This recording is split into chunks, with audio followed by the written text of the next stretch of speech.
इसके सीईओ नवीन कुलकर्णी जुड़े हमारे साथ। नवीन जी, गुड आफ्टरनून। क्या मिड कैप स्मॉल कैप में अब क्लियरली वो जो हम काफ़ी समय से डिस्कस कर रहे थे कि शायद थोड़े से बबल्स बन रहे हैं, क्या अब मार्केट उसके मतलब उसके हिसाब से एक्ट कर रहा है? क्या अब वार्निंग आ रही है कि अब आप मिड कैप और स्मॉल कैप में थोड़ा अगर लाइट हो जाएंगे तो बेटर रहेगा?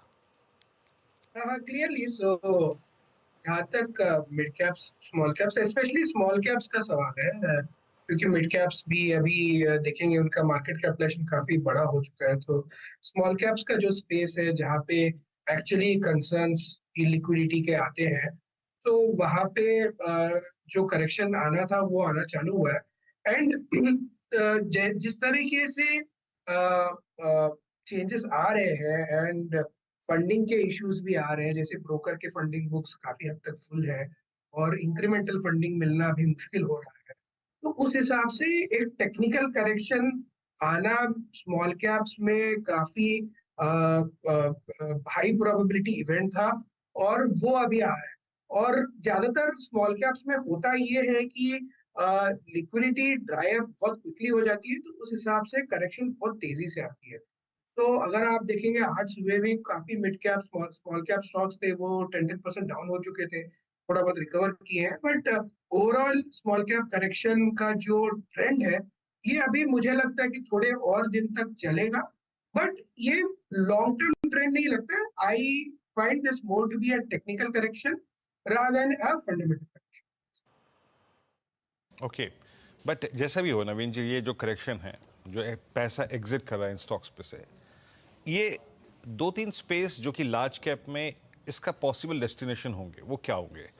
क्या बैंक्स, और बैंक्स में भी क्योंकि पीएसयू चल चुके थे और एक चेस करने के लिए स्पेस प्राइवेट बैंक्स में था, क्या वो, और स्पेशली अगर एनबीएफसीज में सॉफ्टनेस आती है तो भी क्या बैंक्स ही टारगेट रहेंगे? Ultimately your view on banks and specially on private banks. जहाँ तक बैंक्स का सवाल है, और जो आज के डेट में जो मार्केट में जो ट्रेंड है, जहाँ पे एनबीएफसी में जो नए रिस्क्स जो दिख रहे हैं उसके हिसाब से लग रहा है कि जो अगर अगर हम कंप्लायंस का गोल्ड स्टैंडर्ड देखेंगे, तो वो बैंक्स और वो भी प्राइवेट बैंक्स में ज्यादातर कंप्लायंस वाइज गोल्ड स्टैंडर्ड माना जाता है। तो वहाँ पे चैलेंजेस रेगुलेशन के हिसाब से मुझे लगता है काफी कम आ सकते हैं। तो उस हिसाब से बिजनेस कंटिन्यूटी के चैलेंजेस लगभग जीरो है। तो उस हिसाब से मुझे लगता है कि प्राइवेट बैंक्स में जहाँ पे वैल्यूएशन का भी कंफर्ट है, ग्रोथ के बहुत ज्यादा चैलेंजेस नहीं है, थोड़े बहुत जो सेक्टर वाइड चैलेंजेस है वो है लाइक निम कंप्रेशन एंड अदर्स, बट वो सबके लिए लागू है। तो उस हिसाब से प्राइवेट बैंक्स में मुझे लगता है कि अभी जो फ्रेश जो अलोकेशन हो रहा है, ये काफी देर तक बरकरार रह सकता है, क्योंकि मल्टीपल रीजन है जहाँ पे वैल्यूएशन का कंफर्ट है, ग्रोथ का बहुत ज्यादा चैलेंजेस नहीं है, क्वालिटी का कंफर्ट है। तो वहां पे मुझे लगता है कि काफी तेजी से अलोकेशन बढ़ेगा। एक और स्पेस जहां पर काफ़ी शानदार मूव्स रहे हैं वो है फार्मास्यूटिकल्स। यहाँ पर अब क्या व्यू बन रहा है आपका, और कोई प्रेफर्ड पिक्स यहाँ पर? सिर्फ फार्मास्यूटिकल्स का जो स्पेस है, ये अ, मतलब हमेशा से मतलब स्टॉक स्पेसिफिक स्पेस रहा है। यहाँ पे कभी कभी लार्ज कैप्स अच्छे करते हैं, कभी कभी select small cap mid cap अच्छे करते हैं। बट इन जनरल अगर ये सेक्टर को हम देखेंगे तो यहाँ पे वैल्यूएशंस काफी रीजनेबल है। और अगर हम देखेंगे कि लास्ट 1 ईयर में, लास्ट ईयर जब हम स्टार्ट किए थे, तो उस टाइम पे भी हमारा जो एक्सपेक्टेशन था फार्मा सेक्टर पे वो पॉजिटिव ही था। तो यहाँ पे अभी भी हमारा व्यू पॉजिटिव ही है। तो अगेन ये सेक्टर में लार्ज कैप्स में कंफर्ट है हमको। For example let's say sun pharma हो गया, या डॉक्टर रेड्डीज भी हो गया, तो यहाँ पे वैल्यूएशन वाइज भी कंफर्ट है एंड ग्रोथ पोटेंशियल भी मुझे ठीक लगता है। तो उस हिसाब से जो इम्प्रूवमेंट आ रहे हैं इन दी ओवरऑल बिजनेस फंडामेंटल्स, तो उस हिसाब से मुझे लग रहा है कि अर्निंग्स ट्रेजेक्टरी में अर्निंग्स कटने की संभावना ऑलमोस्ट जीरो है एंड अर्निंग्स अपग्रेड की संभावना थोड़ी ज्यादा है। तो उस हिसाब से रिस्क रिवॉर्ड काफी फेवरेबल है फार्मा में। तो ये मार्केट के ट्रेंड के हिसाब से प्रेफरेंस लार्ज कैप के में ही रहेगा compare to small and mid caps. अच्छा नवीन जी, इस बार की जो मंथली सेल्स फिगर्स थे चाहे वो टू व्हीलर सेगमेंट में हो, कमर्शियल व्हीकल सेगमेंट में हो, पैसेंजर व्हीकल सेगमेंट में हो, कैसी लगी आपको? और बाजार ने तो थम्स अप दिया है। ज़्यादातर पैसेंजर व्हीकल सेगमेंट के stocks all time high trajectory पे ट्रेड करते हुए। एंड सिर्फ मगर आप टाटा मोटर्स को देखिए, आप हीरो ये मारुति को देखिए, आप M&M को देखिए, अभी ऑटो में चेस करने लायक स्पेस, मैं जब ऑटो बोल रहा हूँ तो मैं सब कुछ का यहाँ पे जिक्र कर रहा हूँ, that passenger, commercial, to wheeler segment, battery stocks, tyre stocks, इनमें से ज़्यादा स्पेस कहाँ पर बचा है चेस करने लायक? जहाँ तक ऑटो सेक्टर का सवाल है, अगर आप देखेंगे इसमें जैसे देखते हैं पैसेंजर व्हीकल है, टू व्हीलर्स है और इसके अलावा जो कमर्शियल व्हीकल्स है, राइट। तो पैसेंजर व्हीकल जो सेगमेंट है ये जनरली अगर आप देखेंगे तो जैन फेब मार्च का जो पीरियड होता है ये टिपिकली लास्ट क्वार्टर होता है, राइट। दिसंबर के महीने में ऑब्वियसली थोड़ी सी सॉफ्टनेस होती है, एनुअल प्लांट शटडाउन्स होते हैं, बहुत सारी चीजें होती है। एंड लास्ट क्वार्टर में एनुअल टारगेट्स का काफी ज्यादा प्रेशर होता है, तो उस हिसाब से वॉल्यूम्स आल्सो जनरली पिकअप। तो ये मेरे हिसाब से कोई नया out of the world trend नहीं है, ये this is on expected lines. हालांकि of course numbers continue to be pretty good. इसके अलावा यहाँ पे थोड़े बहुत और बेनिफिट्स आए, जैसे कि टाटा मोटर्स में there has been a corporate development जहाँ पे कंपनी को स्प्लिट करके 2 कंपनीज लिस्ट करेंगे, so on and so fourth, value unlocking हो रही है। तो वो इफेक्ट पूरे ऑटो सेक्टर पे भी आया हुआ है। जैसे टाटा मोटर्स में है तो ऑब्वियसली M&M में भी संभावना है कि वहाँ पे वैल्यू अनलॉकिंग की का पोटेंशियल काफी ज्यादा है।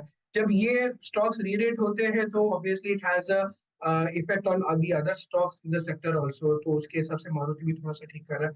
तो ओवरऑल मैं ये बोलने की कोशिश कर रहा हूँ कि जो ऑटो सेक्टर के जो नंबर्स है, नंबर्स ऑफ कोर्स अच्छे हैं, but those are also on expected lines. बहुत ज्यादा मतलब इसमें to take something special out of it is very difficult to say, but overall जो sector trends they continue to remain strong. तो उस हिसाब से पैसेंजर व्हीकल्स का सेगमेंट अच्छा कर रहा है। यहाँ पे जहां तक अलोकेशन का सवाल है तो मैं ये मानूंगा कि जो ऑटो एंसिलरी स्पेस है, ऑटो एंसिलरी स्पेस ने इतना अच्छा नहीं किया है जितना जो रिसेंट जो रन अप में whether we talk about passenger vehicle या टू व्हीलर सेगमेंट ने जितना अच्छा किया। जैसे Bajaj of course has done phenomenally well, Tata motors, M&M सबने काफी अच्छा किया। उस हिसाब से जो ऑटो एंसिलरी स्पेस है ये थोड़ा लैक किया है। एंड यहाँ पे मुझे लगता है कि अभी थोड़े से मल्टीपल्स भी थोड़े से रीजनेबल हुए हैं, right, compare to what they were. So auto ancillary space पे ध्यान देना चाहिए और मुझे लगता है कि ये स्पेस में इंप्रूवमेंट आ सकती है और ये नेक्स्ट 6 महीने में ये स्पेस काफी अच्छा रिटर्न दे सकती है। ओके, तो ऑटो एंसिलरीज एक पॉकेट रहेगा जहाँ पर इंटरेस्ट बढ़ता हुआ। टेक्नोलॉजी पर अब आपकी क्या स्ट्रैटेजी रहेगी नवीन, कंसिडरिंग ऑफ कोर्स आज एक दिन का मूव है, लेकिन उम्मीद तो सभी लोग ये कह रहे हैं कि वो क्लैरिटी आती हुई दिखाई देगी, साइकिल अमेरिका में जल्द शुरू होता हुआ दिखाई देगा, मार्च नहीं तो जून सही, and we are not that far considering हम अब फरवरी में आ चुके हैं। क्या एक्सपोजर लेना शुरू करेंगे और दिग्गज वर्सेस मिड कैप्स किस पर प्रेफरेंस रहेगी आपकी?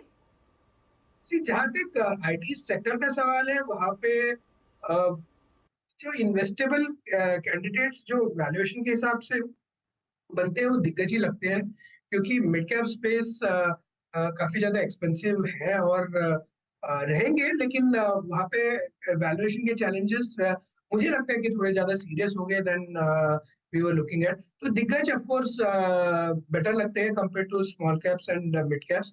जहां तक फ्रेश इन्वेस्टमेंट का सवाल है तो मैं बोलूंगा कि ये सेक्टर अभी भी क्लैरिटी आने के लिए थोड़ा टाइम लगेगा। हालांकि ये साल में इम्प्रूवमेंट आने की संभावना काफी ज्यादा है कंपेयर टू लास्ट ईयर। थोड़े बहुत जो इनिशियल कैंपस लेवल पे जो हायरिंग की एक्टिविटी लग रही है वो भी थोड़ा सा मतलब पिकअप कर रहा है, थोड़ा सा पॉजिटिवनेस दिख रहा है। लेकिन जब तक कंपनीज अपना जब गाइडेंस क्लियर कट देते नहीं है तब तक ये इस चीज पे क्लैरिटी पूरी तरह से नहीं आएगी और वहां पे थोड़ी सी आशंका है कि थोड़ा नेगेटिव सरप्राइज आ सकता है as far as guidance is concerned. तो मैं थोड़ा और वेट करूंगा IT सेक्टर में एलोकेशन करने के लिए, क्योंकि ये sector typically is a 14 to 15% kind of a return sector. तो उस हिसाब से यहाँ पे थोड़ी और क्लैरिटी आ जाए तो फ्रेश निवेश कर सकते हैं, लेकिन अभी I would wait and watch till guidance की क्लैरिटी आ। ऑलराइट, चलिए बहुत बहुत शुक्रिया नवीन हमारे साथ जुड़ने के लिए। बता दें कि मनी कंट्रोल पर दिए गए विचार एक्सपर्ट्स के अपने निजी विचार होते हैं। वेबसाइट या मैनेजमेंट इसके लिए उत्तरदायी नहीं है। यूजर्स को मनी कंट्रोल की सलाह है कि कोई भी निवेश निर्णय लेने से पहले सर्टिफाइड एक्सपर्ट की सलाह लें।